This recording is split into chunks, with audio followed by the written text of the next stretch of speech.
કે ભ્રૂણપોષ કે ભ્રૂણપોષના પ્રકારો શું છે? તો હવે આપણે જોઈએ છે કે બીજની રચના કે એકદળી બીજ અને દ્વિદળી બીજ. તો કે એકદળી બીજ અને દ્વિદળી બીજનો આપણે સામાન્ય તફાવત તો ખબર જ છે કે એકદળી બીજ છે જેમાં ફક્ત એક જ બીજપત્ર હશે, દ્વિદળી બીજ જેમાં બે બીજપત્ર છે આપણે જોઈ શકાય છે. તો અહીંયા આપણે દ્વિદળી બીજની અંદર છે જે ભ્રૂણ કેવી રીતે તબક્કાવાર વિકાસ પામે છે એની અભ્યાસ છે આપણે અત્યારે કરવાનો છે. તો આપણે સૌપ્રથમ સમજીએ કે અહીંયા પરાગવાહિની જે પરાગ નલિકા છે જે અહીંયા અંડક સાથે છે અહીંયા દાખલ થતી હતી. તો એ અંડકની અંદર છે એ એક જન્યુ છે એ જોડાતું હતું, બીજું જન્યુ છે એ અહીંયા ધ્રુવીય કોષો સાથે છે એ જોડાય છે. તો સૌપ્રથમ આપણે જોઈએ કે દ્વિદળી બીજ જે કેપ્સેલા પ્રકારનો જે છે એવું પણ કહેવાય છે કે કેપ્સેલા અથવા તો કે દ્વિદળી બીજની તબક્કાવાર ભ્રૂણની રચના છે એ સમજાવો. એનસીઈઆરટી ના બુકની અંદર છે આ વર્ણન છે એ ફક્ત અમુક લાઈનની અંદર જ છે આપી દીધું છે. તો આપણે વિસ્તૃત જોઈએ કે કેપ્સેલા પ્રકારનું જે દ્વિદળી બીજનું રચના છે હેન્સ્ટેન નામના વૈજ્ઞાનિકે કે સૌપ્રથમ શોધ છે હેન્સ્ટેન નામના વૈજ્ઞાનિકે છે એ કરી હતી કે સૌપ્રથમ છે દ્વિદળી બીજના ભ્રૂણનો વિકાસ છે કયા વૈજ્ઞાનિક દ્વારા કરવામાં આવ્યો હતો? તો કે હેન્સ્ટેન નામના વૈજ્ઞાનિક દ્વારા છે સૌપ્રથમ કેપ્સેલા બીજની અંદર છે એ ભ્રૂણનો વિકાસ કરવામાં આવ્યો હતો. તો આપણે જોઈએ કે જે આપણી અહીંયા જે પરાગ નલિકામાંથી જે જન્યુઓ અંદર દાખલ થતા હતા તો એક જન્યુ જે છે અંડક સાથે જોડાય, બીજું એક જન્યુ જે છે એ ધ્રુવીય કોષ સાથે છે એ જોડાય છે. તો કે બંને જે કોષ છે રચના છે જે જન્યુઓ અંડક સાથે જોડાવાનું છે એ દ્વિકીય એટલે કે 2n રચના દર્શાવતું હતું અને જે ધ્રુવીય કોષો છે પહેલેથી જ છે એ દ્વિકોષ કેન્દ્રીય તો હતા જ અને એક જન્યુ જોડાય એટલે કે ત્રિકીય n રચના દર્શાવે છે. જે દ્વિકીય રચના જે છે જેને યુગ્મન જ કહેવાય, જેને આપણે ભ્રૂણ તરીકે ઓળખીએ છીએ. અને આ જે ત્રિકીય રચના જે છે જેને આપણે ભ્રૂણપોષ તરીકે ઓળખીએ છીએ તો કે એ ભ્રૂણપોષના આપણે પ્રકાર અને આગળ છે એ ભણ્યા. તો હવે આપણે જોઈએ કે ભ્રૂણ અને ભ્રૂણપોષ. તો કે ભ્રૂણપોષ છે એ અહીંયા મધ્યમાં છે, ભ્રૂણપોષ છે જે અહીંયા અંડક છિદ્ર પાસે છે આપણે જોઈ શકાય છે. તો કે અહીંયા અંડક છિદ્રની અંદર તબક્કાવાર ભ્રૂણના આપણે તબક્કા છે જોવાના છે. તો સૌપ્રથમ આપણે વાત કરીએ કે યુગ્મનજ કે સૌપ્રથમ છે એ શું જોવા મળે છે આપણને? યુગ્મનજ કે એક આપણને યુગ્મનજ છે એ જોવા મળે છે. ઈ યુગ્મનજનું સૌપ્રથમ અનુપ્રસ્થ કોષ વિભાજન થાય છે કે યુગ્મનજનું સૌપ્રથમ અનુપ્રસ્થ કોષ વિભાજન થાય છે. તો અનુપ્રસ્થ એટલે આપણને ખબર છે એટલે કેવું? તો કે આડું. તો આપણે અહીંયા લખી દઈએ કે સૌપ્રથમ યુગ્મનજનું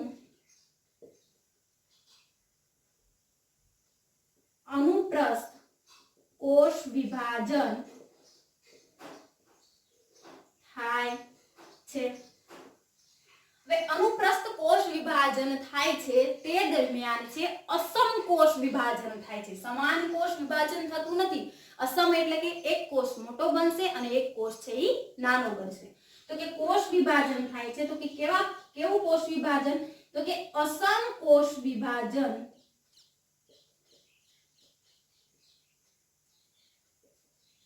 થાય છે અને એક કોષ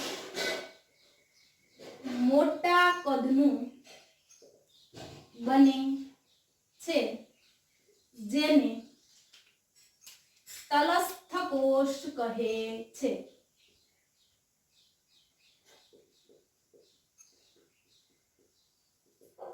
કે એક કોષ જે યુગ્મનજનું છે અનુપ્રસ્થ કોષ વિભાજન થયું તો એમાંથી એક કોષ જે છે એ મોટા કદનો બનશે.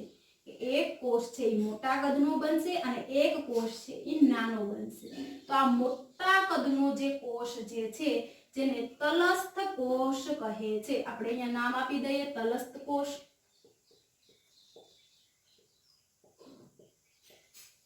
એક જે કોષ છે જે તલસ્થ કોષ કહે છે. તલસ્થ કોષ જે છે એ અહીંયા અંડક બાજુ હોય છે, એટલે કે અંડક છિદ્ર તરફ છે એ ગોઠવાય છે. કે આ અંડક તરફ છે તો અંડકની સામેનો તરફ છેડો આપણે શું કહેતા હતા? તો કે નાભી. અંડક તરફનો છેડો એની વિરુદ્ધ દિશામાં આપણે નાભી તરીકે ઓળખીએ છીએ, અથવા તો કે અંડતલીય પ્રદેશ છે આપણે સામેનો વિરુદ્ધ ભાગ જે છે જેને અંડતલીય તરીકે ઓળખીએ છીએ. અંડકની રચનાની અંદર જોયા. તો હવે ક્યાં નાનો કોષ છે એનું શું નામ છે?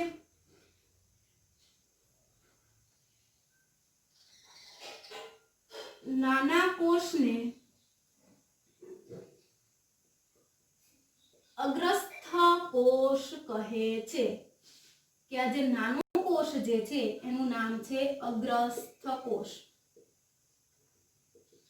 કે આ જે નાનો કોષ હતો તેને અગ્રસ્થ કોષ તરીકે ઓળખવામાં આવે છે.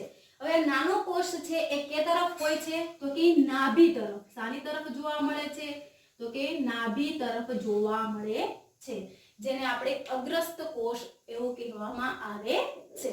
તો આપણે જોયું તલસ્થ કોષ અને અગ્રસ્થ કોષ. ત્યારબાદ તલસ્થ કોષ અને અગ્રસ્થ કોષ જે છે એ ફરીવાર છે એ કોષ વિભાજન દર્શાવે છે.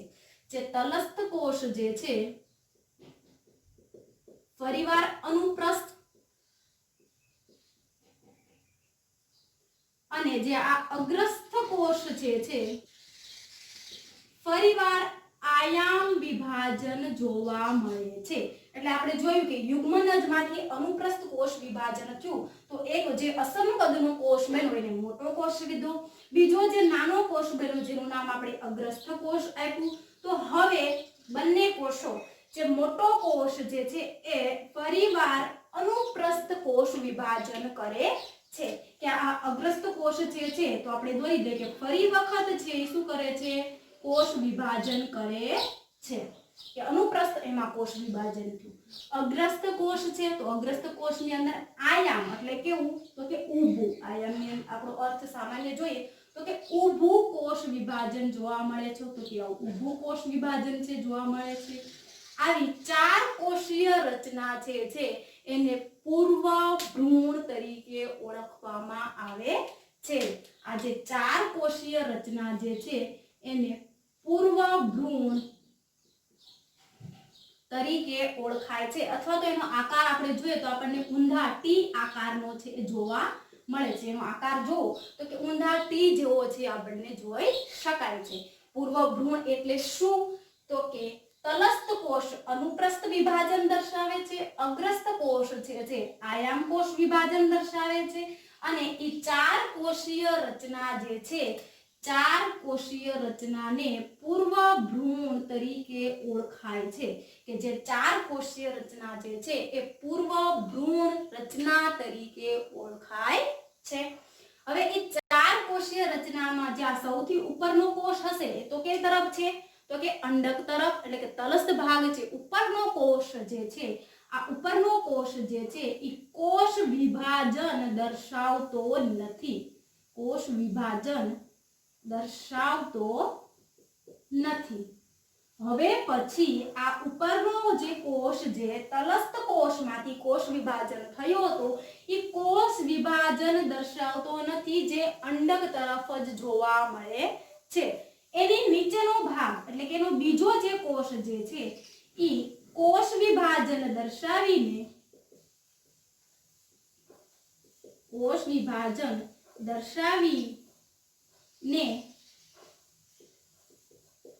નિલંબની રચના કરે છે. આપણે સમજીએ કે નિલંબની રચના શું છે. તો કે ઉપરનો જે તલસ્થ કોષ છે જે કોષ વિભાજન દર્શાવતો નથી. નીચેનો કોષ જે તલસ્થ કોષમાંથી કોષ વિભાજન પામ્યો હતો, અનુપ્રસ્થ પામ્યો હતો, એ કોષ વિભાજન દર્શાવે છે અને નિલંબની રચના કરે છે. તો કે આ જે કોષ જે છે ઉપરનો જે કોષ જે છે મોટો કોષ આપણે દર્શાવી દઈએ. આ જે વચ્ચેનો બીજો તલસ્થ કોષ જે છે એ સતત 20 થી 25 વખત કોષ વિભાજન દર્શાવે છે. આપણે અહીંયા થોડાક જ લિમિટેડ જ દોરીશું કે આ નિલંબની રચના કયો કોષ કોષ વિભાજન પામ્યો ખાસ યાદ રાખજો આ કોષ છે એ કોષ વિભાજન દર્શાવે છે ઉપરનો કોષ કોષ વિભાજન દર્શાવતો નથી જો આ બંને રચનાઓ જે છે આ બંને જે કોષો છે જે અગ્રસ્થ જ કોષો છે એ આપણે અગ્રસ્થ કોષ છે આની સાથે જ જોડાયેલા છે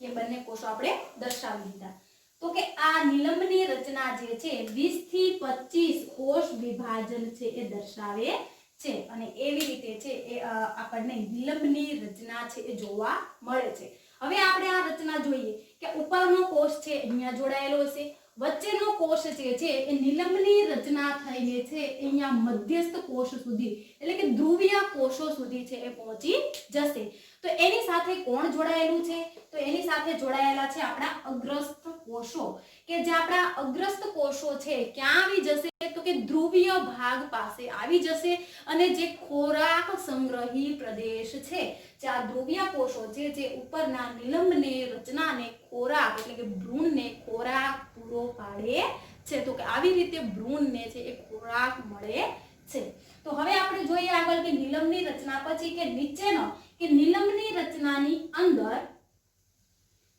અધોવર્ધક કોષ એટલે શું અધોવર્ધક કોષ કે જે નિલંબની રચનાની અંદર અને અગ્રસ્થ કોષના ઉપરના ભાગમાં મોટો કોષ આવેલો છે જેને અધોવર્ધક કોષ કહે છે ખાસ સાંભળજો અધોવર્ધક કોષ એટલે શું તો કે નિલંબની રચનાને પૂર્ણ થતા નિલંબની રચના કે તંતુ જેવી છે જે 20 થી 25 કોષોનું તો બનેલું જ છે તો કે અધોવર્ધક કોષ એટલે કે નિલંબની રચનાને પૂર્ણ થતા જે છેલ્લે એક કોષ મોટો વધે છે જેને અધોવર્ધક કોષ કહે છે જેના સાથે કોણ જોડાયેલું છે તો એની અધોવર્ધક કોષ સાથે છે અગ્રસ્થ કોષ છે એ જોડાયેલા છે એની સાથે કોણ જોડાયેલું છે તો કે અગ્રસ્થ કોષ છે એ જોડાય છે હવે આ અગ્રસ્થ કોષો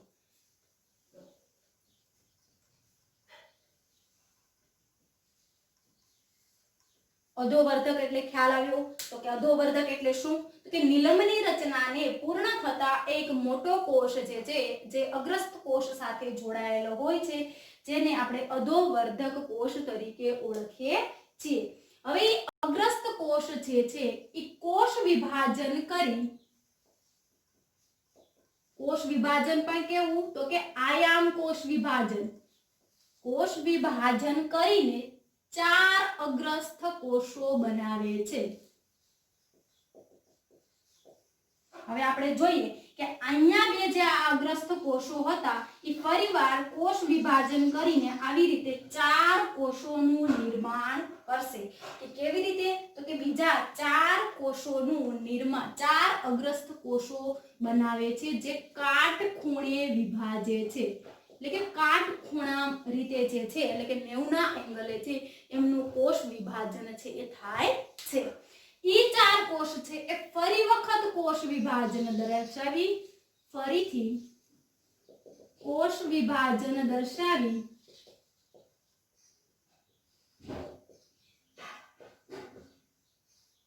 ફરીવાર કોષ વિભાજન દર્શાવીને એ બીજા 8 અગ્રસ્થ કોષ બનાવે છે જેને અષ્ટકોષીય રચના કહે છે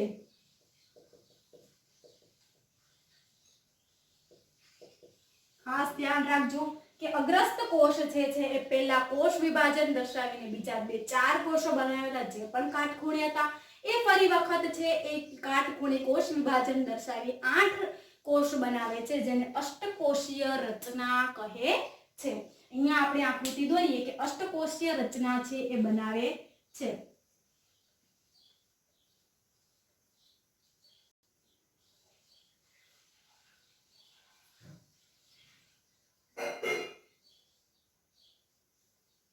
આવી રીતે છે એ અષ્ટકોષીય રચના છે એ બનાવે છે તેજ કોષો એટલે કયા કોષો તો કે અગ્રસ્થ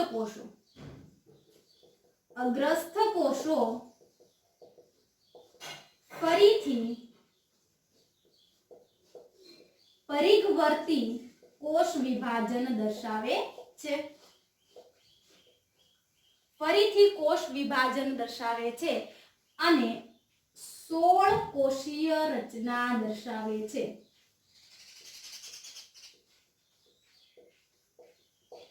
એની રચના કેવી હોય છે તો કે 16 કોષીય રચના છે એ જોવા મળે છે અને આપણને છે આવી રીતે ગોળાકાર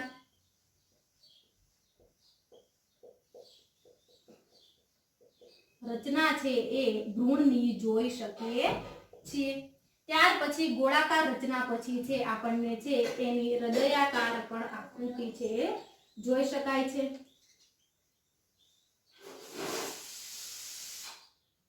આવી રીતે છે અહીંયા કોષો છે એ ગોઠવાયેલા હોય છે।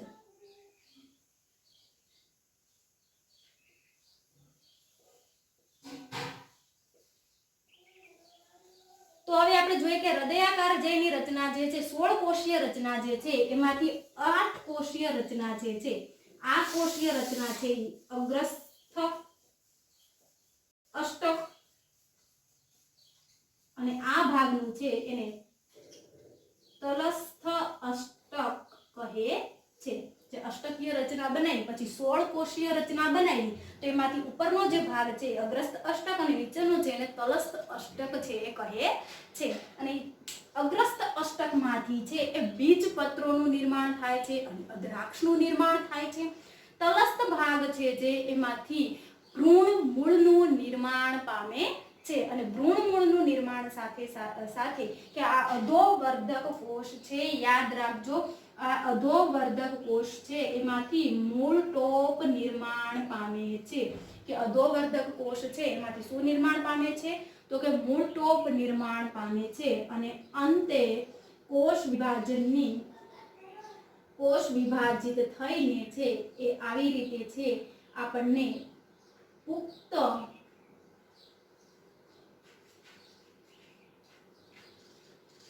ફટાફટ આકૃતિ દોરી દઉં છું રફ જ કે આપણને છે એ બે બીજપત્રો વાળું છે એ ભ્રૂણ મળે છે। તો આવી રીતે છે એના તબક્કા છે આપણે જોઈ શકાય છે કે ભ્રૂણની નિર્માણ કેપ્સ્યુલાની અંદર છે કે દ્વિદળી બીજની અંદર છે કેવી રીતે છે એ ભ્રૂણ નિર્માણ થશે। તો આવી રીતે આપણને પુખ્ત ભ્રૂણ છે એ મળે છે। ફટાફટ રિવિઝન કરી દઈએ ખાસ ધ્યાન રાખજો કે કેપ્સ્યુલા નામનું ભ્રૂણ બીજ દ્વિદળી બીજ તરીકે ઓળખાય છે જેને હેન્સ્ટેન નામના વૈજ્ઞાનિકે છે શોધ કરી છે। તો સૌપ્રથમ સમજે કે આપણી પરાગનલિકામાંથી એક જન્યુ અંડક સાથે જોડાતું બીજું જન્યુ છે એ ધ્રુવીય કોષો અથવા તો કે દ્વિકોષ કેન્દ્રીય કોષ સાથે છે જોડાતું। અંડક સાથે જોડાય અને સહાયક કોષો જે મુક્ત થતા જેને 2n એટલે કે યુગ્મનજનું નિર્માણ કરતા હતા। જે ધ્રુવીય કોષો સાથે જોડાતું હતું એ શું થતું હતું કે ભ્રૂણ કોષનું નિર્માણ થતું હતું। તો અહીં આપણે લખ્યું છે કે જે અંડક સાથે જોડાય છે જે યુગ્મનજ અને ભ્રૂણ તરીકે ઓળખાય છે ધ્રુવીય કોષો સાથે જોડાય છે એ ભ્રૂણ કોષ તરીકે ઓળખાય છે। હવે આપણે શરૂઆત કરીએ યુગ્મનજથી કે યુગ્મનજ છે તો તલસ્થ ભાગ એટલે શું તો કે તલસ્થ ભાગ એટલે કે સૌપ્રથમ યુગ્મનજનું અનુપ્રસ્થ કોષ વિભાજન થાય છે। યુગ્મનજનું સૌપ્રથમ અનુપ્રસ્થ કોષ વિભાજન થાય છે। આ કોષ વિભાજન અસમ કદનું છે સમાન નથી। અસમ કદનું એટલે કે એક કોષ મોટો છે અને બીજો કોષ નાનો છે। જે મોટો કોષ છે જેને તલસ્થ કોષ કહે છે અને એ તલસ્થ કોષ જે છે એ અંડક તરફ હશે। મોટો કોષ જે છે એ અંડક તરફ છે એ જોવા મળે છે। બીજો કેસ જે નાનો કોષ છે જે કે નાનો કોષ છે જેને અગ્રસ્થ કોષ કહે છે। જે અગ્રસ્થ કોષ છે ક્યાં હશે તો કે નાભી તરફ છે આપણે જોવા મળશે। ત્યાર પછી કે આપણે જોઈએ કે અગ્રસ્થ કોષ અને તલસ્થ કોષ એ જોયું તો કે પૂર્વ ભ્રૂણ કોષ એટલે શું તો કે પૂર્વ ભ્રૂણ કોષ ભ્રૂણ એટલે કે તલસ્થ કોષ જે છે જે કોષ વિભાજન થયા બાદ જે તલસ્થ કોષ છે એ ફરીવાર અનુપ્રસ્થ કોષ વિભાજન થાય છે। એટલે ફરી વખત એનું આપણે અહીંયા આડું કોષ વિભાજન દર્શાવી દીધું। ત્યારબાદ અગ્રસ્થ કોષ છે જે ફરી વખત આયામ કોષ વિભાજન દર્શાવે છે એટલે ઊભું કોષ વિભાજન દર્શાવે છે જેને આપણે 4 કોષીય રચના જે છે એને પૂર્વ ભ્રૂણ તરીકે ઓળખાય છે જે ઊંધા ટી આકારનું આપણે જોઈ શકીએ છીએ। ત્યાર પછી કે ખાસ યાદ રાખજો કે પૂર્વ ભ્રૂણ ત્યારબાદ ભ્રૂણ છે એ જુદા જુદા આકાર ધારણ કરે છે. ગોળાકાર આકાર ધારણ કરે છે, હૃદયાકાર આકાર ધારણ કરે છે અને ત્યારબાદ પુખ્ત ભ્રૂણ બને છે. તો કે આ જે ઉપરનો જે તલસ્થ કોષ વાળો જે ભાગ હતો એ હવે ક્યારેય કોષ વિભાજન દર્શાવતો નથી. જે ઉપરનો જે ભાગ જે છે એ ક્યારેય કોષ વિભાજન દર્શાવતો નથી. એ તલસ્થ કોષનો નીચેનો જે ભાગ જે છે એ કોષ વિભાજન દર્શાવીને નિલંબની રચના કરે છે. તો નિલંબની રચના એટલે શું? તો તલસ્થ કોષ વિભાજનની ક્રિયા કરી 20 થી 25 લાંબી તંતુ જેવી રચના દર્શાવે છે, જેને નિલંબ કહે છે. નિલંબની રચના આપણે જોઈએ તો કે અહીંયા સુધી છે એ પહોંચી જશે. તો કે ધ્રુવીય કોષો એનું કાર્ય શું છે? તો કે ખોરાક સંગ્રહ. એ ખોરાક છે ભ્રૂણ કોષને પહોંચાડે છે. ત્યાર પછી કે નિલંબની રચના પછી જોઈએ તો આપણે કે અધોવર્ધક કોષ એટલે શું? તો કે અધોવર્ધક એટલે નિલંબની રચનાને પૂર્ણ થતા જે છેલ્લે જે કોષ જે છે એ આ અગ્રસ્ત કોષ સાથે જોડાય, જેને નિલંબની રચના અધોવર્ધક કોષ કહે છે. હવે ઈ અધોવર્ધક કોષ છે એમાંથી મૂળ ટોપ નિર્માણ પામે છે, એ આપણે યાદ રાખવાનું છે. અધોવર્ધક કોષ જે છે એના કાટખૂણે ફરી વખત 4 અગ્રસ્ત કોષનું વિભાજન કરશે અને અષ્ટકોષીય રચના બનાવશે. ઈ અષ્ટકોષીય રચના જે છે ફરી વખત છે એ પરિવર્તીય ભાગમાં કોષ વિભાજન દર્શાવીને 16 કોષીય રચના છે બનાવે છે. ઈ 16 કોષીય રચનાની અંદર આપણે જોઈએ તો કે અડધા 8 જે કોષ જે છે એને અગ્રસ્થ અષ્ટક કહે છે, અથવા તો એને અંડતલીય અષ્ટક કહે છે અને તલસ્થ અષ્ટક તરીકે પણ આપણે ઓળખીએ છીએ. તો અગ્રસ્થ અષ્ટક અને તલસ્થ અષ્ટક. તો અગ્રસ્થ અષ્ટક જે છે જેનું નિર્માણ છે એ ઉપ્રાક્ષ તરીકે અને બીજપત્રોમાં થાય છે, અને આ જે તલસ્થ અષ્ટક જે છે જેનું નિર્માણ ભ્રૂણ મૂળમાં થાય છે અને અધોવર્ધક કોષમાંથી અહીંયા રહેલો જે છેલ્લો કોષ છે એમાંથી મૂળ ટોપની નિર્માણ થાય છે અને આવી રીતે છે એ પુખ્ત ભ્રૂણ છે એ બને છે. અને આવી રીતે દ્વિદળી બીજની અંદર છે આપણે ભ્રૂણ છે એનો તબક્કાવાર વિકાસ છે જોઈ શકીએ છે. આકૃતિ થોડી રફ છે, ખાસ સમજવાનો છે, થિયરી છે, પ્રયત્ન કરશો.